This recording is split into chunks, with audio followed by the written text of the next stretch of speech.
जय हिंद साथियों, कैसे हैं आप लोग। उम्मीद करते हैं कि बढ़िया होंगे। और आज की इस वीडियो में हम जानेंगे कि बिहार एसटीईटी यानी सेकेंडरी टीचर एलिजिबिलिटी टेस्ट जो परीक्षा होने वाली है, इसको पास करने के लिए वो कौन सा मूल मंत्र है जिसको हम ध्यान में रखकर बहुत आसान तरीके से हम परीक्षा को पास कर सकते हैं। तो इस वीडियो में जानेंगे।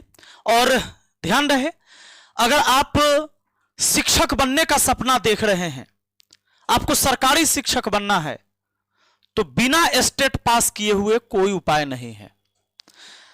आप ये बात जानते हैं बहुत अच्छे तरीके से कि अगर आपको 9वीं से 10वीं का शिक्षक बनना है, यानी कक्षा 9 से 10, 9वीं से 10वीं का अगर शिक्षक बनना है आपको, तो आपको क्या करना होगा।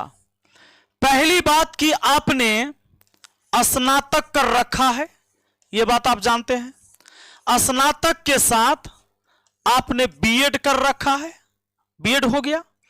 अब इसके बाद स्टेट यानी कि सेकेंडरी टीचर एलिजिबिलिटी टेस्ट का पेपर फर्स्ट पास किए हो आप, तो आपको पता होना चाहिए कि पेपर फर्स्ट या पेपर सेकेंड पास करने के लिए 150 अंकों का परीक्षा होता है। इसका जनरल वालों को 50% लाना होता है, यानी 75 अंक लाना होगा कम से कम, तब आप पास माने जाते हैं। तो बात यह है। दूसरा कि अगर आप कक्षा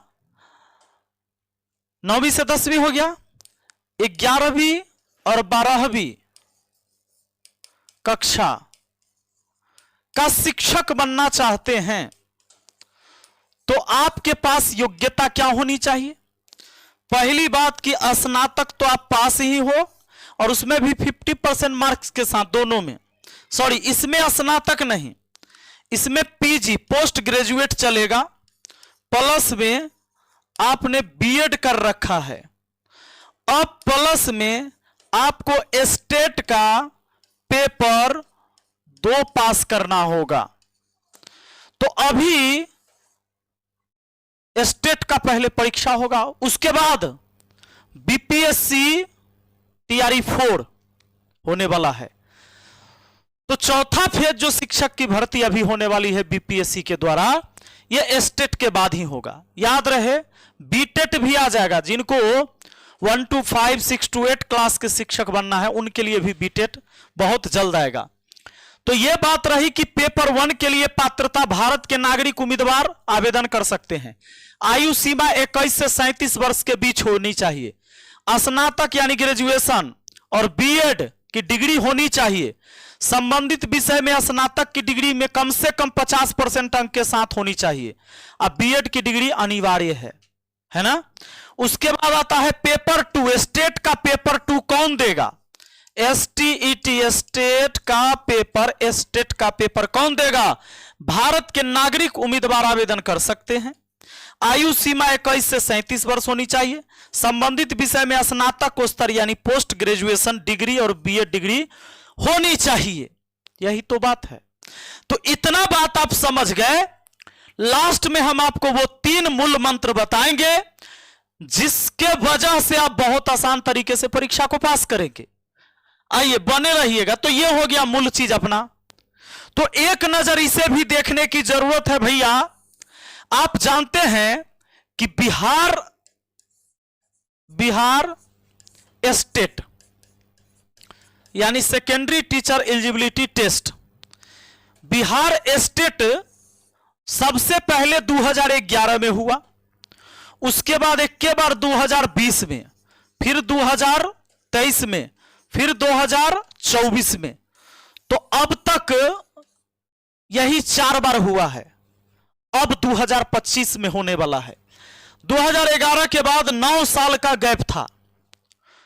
तो अगर आपने बीएड कर रखा है और अभी आप नहीं जगिएगा, तो हो सकता है कि इस 2025 के बाद, पॉसिबल है, बहुत लंबा गैप हो जाए।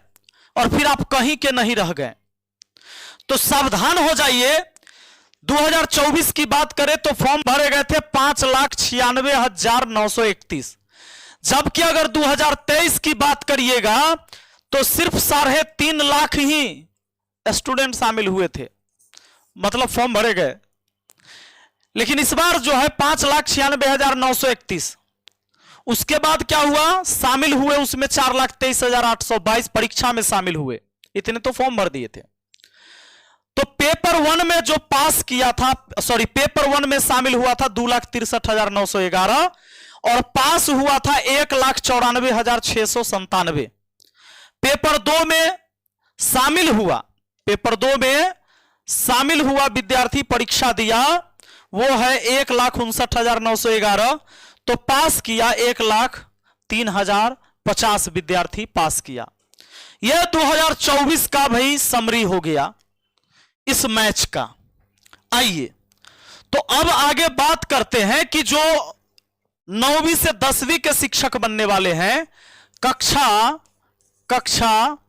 9 से 10 के जो शिक्षक बनेंगे वो कैसे शिक्षक होंगे। तो याद रखिए, या तो आप गणित के शिक्षक बनने वाले हैं, या विज्ञान के शिक्षक बनने वाले हैं, या सामाजिक विज्ञान के आप शिक्षक बनेंगे, या हिंदी के शिक्षक बनेंगे, या अंग्रेजी के शिक्षक बनेंगे, संस्कृत के शिक्षक बनेंगे, इसी तरह से उर्दू, बंगला, फारसी, अरबी 17 तरह के शिक्षक बनेंगे आप। लेकिन हम जो बताने जा रहे हैं वो बात सबके लिए होगा, यानी शिक्षक या तो आप गणित के होंगे, या विज्ञान के होंगे, या सामाजिक विज्ञान, या हिंदी के, अंग्रेजी के, संस्कृत के, उर्दू के, बंगला, ऐसे शिक्षक बनेंगे आप। तो भैया जिस विषय के आप शिक्षक बनने वाले हैं, इसमें से आपको 100 अंकों की परीक्षा देनी होगी। आपके जो परीक्षा होंगे वो 100 अंक के होंगे। इसमें से किसमें से भैया, इसमें से जिस विषय के आप शिक्षक बनने वाले हैं, जैसे गणित के शिक्षक बनने वाले हैं तो 100 अंक का परीक्षा गणित का होगा आपका। एमसीक्यू प्रश्न होगा, एमसीक्यू मल्टीपल चॉइस क्वेश्चन, यानी क्वेश्चन के 4 ऑप्शन होंगे, उत्तर होंगे। विज्ञान के शिक्षक बनने के लिए भी 100 अंक की परीक्षा देना होगा। सामाजिक विज्ञान का शिक्षक बनना है तो सामाजिक विज्ञान से 100 प्रश्न पूछे जाएंगे आपको। हिंदी के शिक्षक बनना है तो हिंदी के 100 प्रश्न होंगे। अंग्रेजी के शिक्षक बनना है तो अंग्रेजी के 100 प्रश्न होंगे। और संस्कृत के शिक्षक बनना है तो संस्कृत के 100 प्रश्न पूछे जाएंगे। समझ गए। और एक है शिक्षण कला एवं अन्य दक्षता, इसके 50 अंक सभी के लिए अनिवार्य है, चाहे वो पेपर 2 वाला स्टूडेंट हो या पेपर फर्स्ट वाला स्टूडेंट हो, उसको देना ही होगा 50 अंक सबके। यानी 50 अंक तो ये सबको है, और प्लस इधर 100 अंक आप किसी का, जैसे गणित का शिक्षक है तब 50 प्रश्न पूछे जाएंगे शिक्षण कला एवं अन्य दक्षता से। क्या होता है अभी हम बताएंगे। तो टोटल हो गया 150 अंक। अब इस 150 अंक की परीक्षा आपको हुई, इसका 50% आपको कम से कम लाना होगा पास करने के लिए, अगर जनरल में आते हैं तब, बाकी को धीरे धीरे कम लाना होता है। तो यह हो जाता है 75 अंक, यानी 75 अंक लाएंगे तभी आप पास माने जाएंगे, वरना फेल हो जाएंगे। बात आ गया समझ में। जब स्टेट पेपर पास कर लीजिएगा तो बीपीएससी टीआरई 4 आने वाली है परीक्षा, जो बहाली, उसके परीक्षा में आप बैठ सकेंगे, नहीं तो नहीं बैठ पाइएगा। तो यह हो गया 100 और 50, 150 अंकों की परीक्षा आपके लिए। अब हिंदी के शिक्षक हैं तो 100 प्रश्न हिंदी का होगा, अब 50 अंक यहां से होगा, तो सबके लिए है शिक्षण कला एवं अन्य दक्षता से। क्लियर हो गया। अब यहां पर समझ लेते हैं कि शिक्षण कला एवं अन्य दक्षता, इसमें किस टॉपिक से क्वेश्चन होते हैं। तो यह समझिए सीडीपी से प्रश्न पूछे जाते हैं। हालांकि इसमें मैथ और रीजनिंग के भी 10 प्रश्न मिलाकर रहते हैं। हां, इसमें मैथ प्लस रीजनिंग, इसके भी 10 प्रश्न रहते ही हैं लगभग। अब जैसे क्वेश्चन कैसा रहता है इसमें देख लीजिए। लिखेगा पियाजे ने कौन सा सिद्धांत प्रतिपादित किया है? संवेगात्मक विकास, भौतिक विकास, सामाजिक विकास, संज्ञानात्मक विकास। तो अगर आपको पता है कि इसका आंसर संज्ञानात्मक विकास होगा तो आप करेंगे। आगे देखिए, मानसिक विकास के लिए अध्यापक का कार्य क्या है?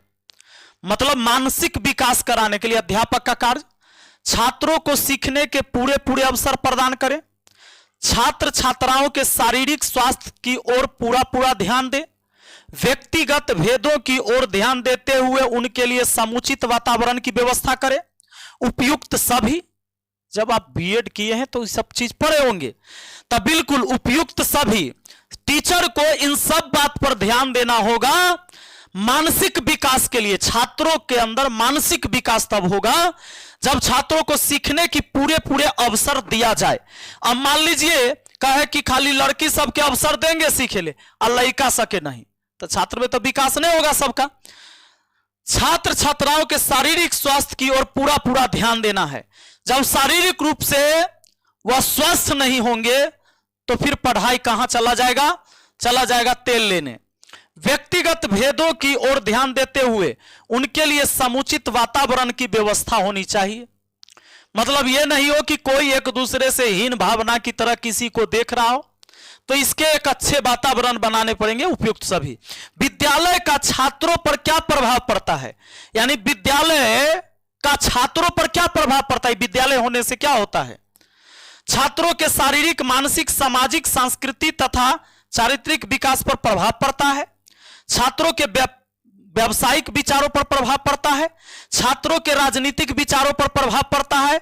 उपरोक्त सभी नहीं, उपरोक्त सभी नहीं, छात्रों के शारीरिक, मानसिक, सामाजिक, सांस्कृतिक तथा चारित्रिक विकास पर प्रभाव पड़ता है। सही है। छात्रों के व्यावसायिक विचार पर प्रभाव पड़ता है। वो तो अभी छात्र है, वो कोनो व्यापारी थोड़े है कि उसके व्यावसायिक विचार पर प्रभाव पड़ेगा कि 10 रुपया में खरीद के बेच देना है, 500 रुपया में आतर डंडी मार देना है, दूध में पानी मिलाकर बेच देना है। अभी व्यावसायिक नहीं है। छात्र के राजनीतिक विचार पर प्रभाव पड़ता है। इसको आरजेडी, बीजेपी, जदयू से कौन मतलब है? इस छात्र को कोई मतलब अभी नहीं है। तो छात्र के राजनीतिक विचार पर कोई प्रभाव यहां नहीं पड़ता है। छात्र के शारीरिक, मानसिक, सामाजिक, सांस्कृतिक तथा चारित्रिक विकास पर प्रभाव पड़ता है। ये इसके आंसर हो जाएंगे। तो इस तरीके के प्रश्न पूछे जाते हैं। इसमें समझ लीजिए कि ये लगभग 30 क्वेश्चन ऐसा ही रहेगा।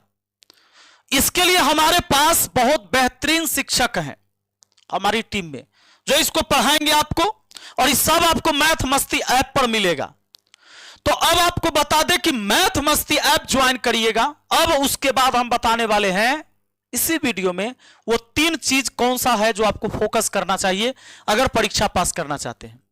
देखिए, अगर आप हमसे जुड़कर क्लास करना चाहते हैं, मैथ मस्ती टीम से जुड़कर आप अपनी पढ़ाई को बेहतर बना सकते हैं। अगर आपको भरोसा है, आप हमसे जुड़ सकते हैं। तो आपको क्या करना होगा? मैथ मस्ती ऐप डाउनलोड करना होगा प्ले स्टोर से। ऐप जब डाउनलोड कर लेंगे तो उसमें नाम, मोबाइल नंबर, ईमेल आईडी डालकर रजिस्टर कर लीजिएगा पहले। उसके बाद ये ऑल कोर्स है, यहां पर क्लिक करिएगा। जब क्लिक करिएगा तब पूरे कोर्स का लिस्ट खुल के आ जाएगा। उसमें आपको बिहार स्टेट पेपर 1 कक्षा 9 से 10 के लिए अभी हम ये कोर्स लाए हैं। फिर 11, 12 का हम देखते हैं।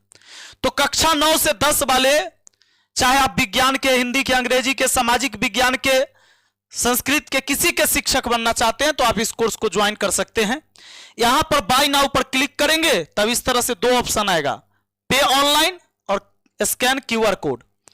तो पे ऑनलाइन करिएगा जब आपके फोन में, फोन पे, पेटीएम, गूगल पे कुछ भी है तो आप पेमेंट कर सकते हैं। यहां पर कोर्स चालू हो जाएगा आपका। स्कैन करना है क्यूआर कोड को। स्कैन कब करना है? जब किसी और से पेमेंट करवाना है, आपके पास पेमेंट करने की सुविधा नहीं है तब। यहां खोलिएगा, क्यूआर कोड आएगा, उस पर पेमेंट करवा लीजिए, आपका कोर्स खुल जाएगा और आपका कोर्स यहां माई कोर्स में दिखेगा। हमारी क्लास जो है 22 मई से शुरू होने जा रही है। 22 मई से यह बैच प्रारंभ होने जा रही है, शुरू हो जाएगी 22 मई से। और अगर कोई समस्या हो आपको तो मैं नंबर दे दे रहा हूं, 79 70 35 27 39। एक और नंबर लिख देते हैं 9999694794। ये दो व्हाट्सएप और कॉलिंग, ये दो नंबर है।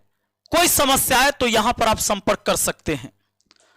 अब ध्यान दीजिए कि परीक्षा को अगर पास करना है तो यही 3 मूल मंत्र है। 3 मूल मंत्र है। पहला बेसिक चीज पर ध्यान देना पड़ेगा।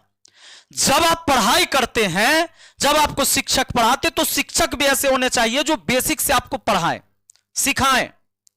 जब बेसिक से आप पढ़ेंगे ना, तो क्या होता है कि जैसे बड़ा से बड़ा बिल्डिंग बनाने के लिए छोटे छोटे बालू के कण, छोटे छोटे ईंट पत्थर, इनकी जरूरत पड़ती, तब सुंदर से सुंदर भवन बनता है। तो जब बेसिक चीज पर आप फोकस करेंगे, बेसिक चीज को बढ़िया से पढ़ेंगे, तो बड़े बड़े सवाल करते समय भी वही सपोर्ट करेगा आपको, और आप चीजों को भूलेंगे नहीं, आपको वो चीजें ज्यादा समय तक याद रहेगी। अब आते हैं PYQ। इस पर प्रैक्टिस करने की जरूरत है। जब कोई भी टॉपिक आप अच्छे से पढ़ लेते हैं, तो PYQ, प्रीवियस ईयर क्वेश्चन जो भी है, जो पीछे मान लीजिए 2020 में, 23 में और 24 में पूछे गए हैं प्रश्न, उसको बनाना है, प्रैक्टिस करना है उस पर, उसको बढ़िया से अध्ययन करना है, ताकि यह पता चले हमें कि भैया किस किस टाइप से प्रश्न पूछा जाता है, इसका तरीका क्या है। और कंटिन्यूटी, अगर कंटिन्यूटी नहीं है तो सब कुछ बेकार है। आज आप 2 दिन पढ़े, आप 2 दिन गायब हो गए, फिर 3 दिन पढ़े, 1 दिन शादी में चल गए, फिर 2 दिन पढ़े, आज बर्थडे में चल गए। तो कंटिन्यूटी अगर नहीं है तो कोई उपाय नहीं है। सिर्फ ये 3 बात को आप ध्यान में रखिए। बेसिक से चीजों को सीखना है, सीखने पर जोर देना है, सीधे रटने पर डायरेक्ट जोर नहीं देना है। बहुत सारा भोजपुरी में गाना आया, सलाई रिंचा कौन कौन सब फेल हो गया कि नहीं, वो टेम्पू वाला शैम्पू वाला गाना सब फेल हो गया। काहे कि ऊपरे ऊपरे है वो सब, कुछ टाइम के लिए। तो बेसिक से, यानी किसी भी चीजों को गहराई से जाकर समझना होगा, सीखना होगा। PYQ पर प्रैक्टिस करना है, और निरंतरता आपके अंदर होनी चाहिए। लगातार आप टाइम दे, कंटिन्यू रहें, आप भागे नहीं, पढ़ाई के समय में लगातार आपको रहना होगा। यही चीजें आपको फिर जब बीपीएससी का TRE4 आएगा, तो उसमें भी यही आपको काम आने वाला है। भाई अभी जो आप पढ़ेंगे यह भी काम आने वाला है आपको उस टाइम। तो अभी आप हमसे जुड़ सकते हैं, और जुड़ने के लिए आपको मैथ मस्ती ऐप डाउनलोड करना होगा। मैथ मस्ती ऐप पर यह सारी चीजें मिलेगी। एक बेहतर माहौल मिलेगा, बेहतरीन शिक्षकों का टीम मिलेगा, और सिर्फ 499 रुपया पेमेंट करके आप इस कोर्स को ज्वाइन कर सकते हैं। सिर्फ 499। इतना सस्ता कोई पढ़ा भी नहीं रहा है, ये बात जान लीजिए। बिहार स्टेट पेपर 1 कक्षा 9 से 10 के लिए, ठीक है। पेपर 2 के लिए आगे हम अनाउंस करेंगे। बहुत बहुत धन्यवाद, थैंक यू।